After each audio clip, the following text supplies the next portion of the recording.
The late afternoon sun cast long, amber shadows across the courtyard of the local martial arts academy. The air was filled with the sharp sound of bare feet slapping against heavy mats and loud shouts of effort. Caleb threw a rapid combination of punches against a heavy leather training bag.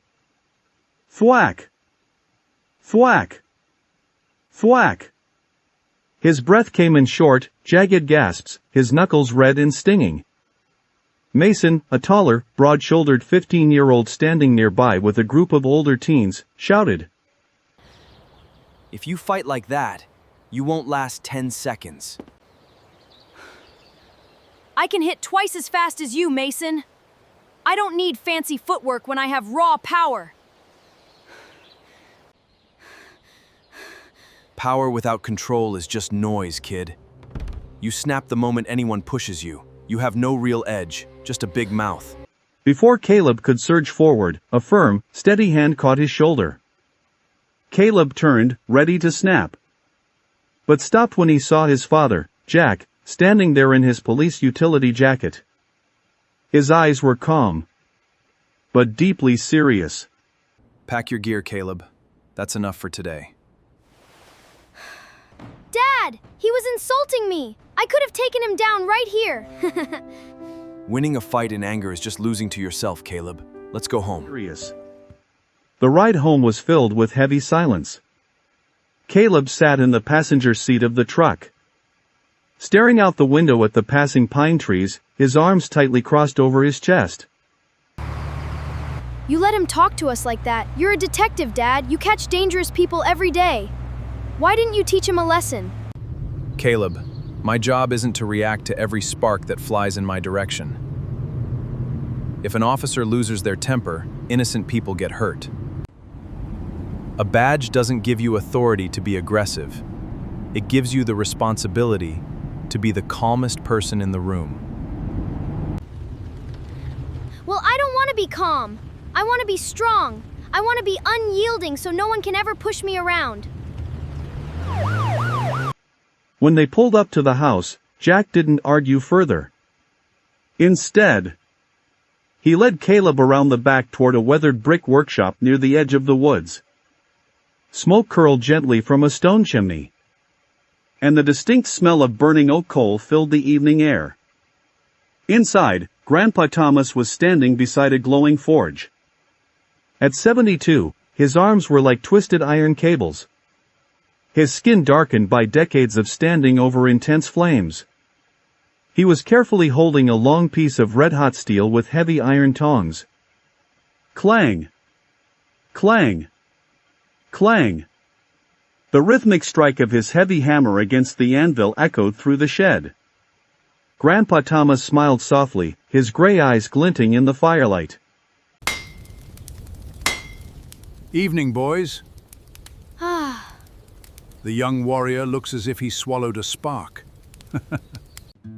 He wants to be unyielding, Dad.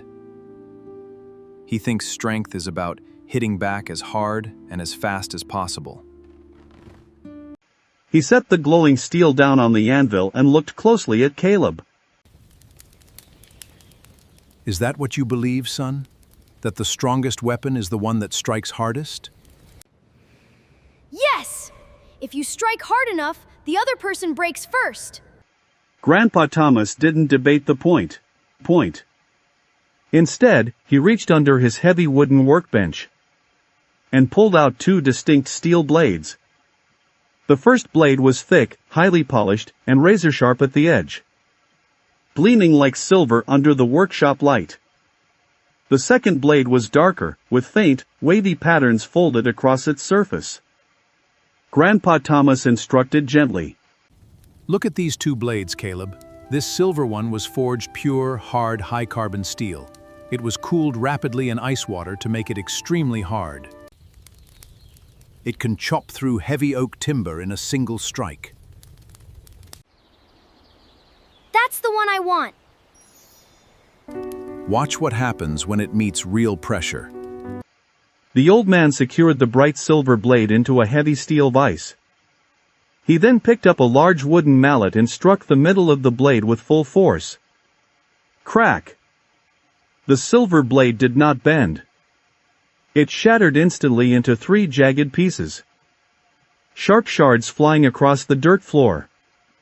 Caleb gasped, stepping back. It broke! But you said it was hard. It was hard. Because it was made too hard, it was brittle. It had no flexibility. When a force hit it that was greater than its hardness, it had no choice but to snap completely.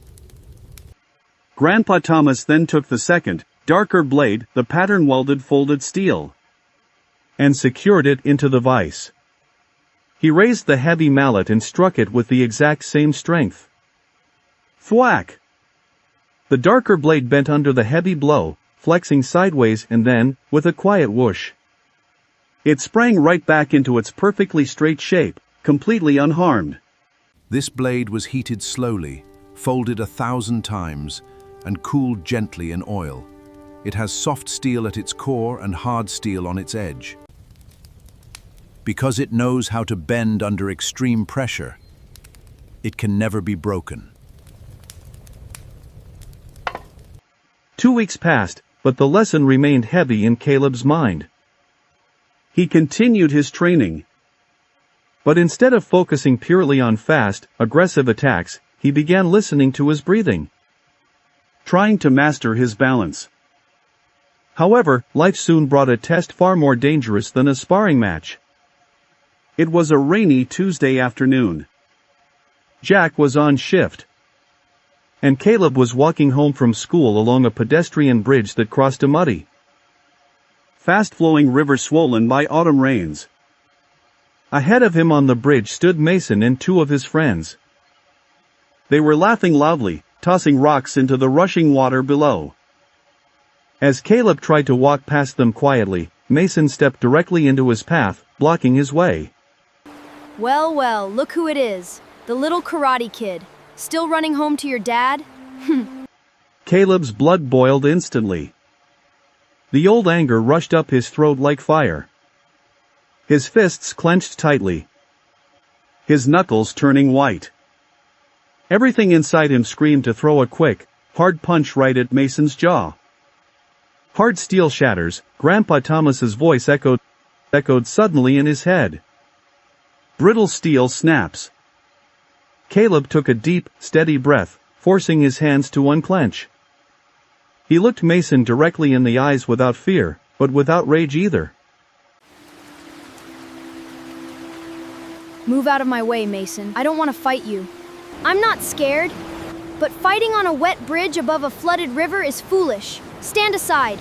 Mason's face darkened with frustration.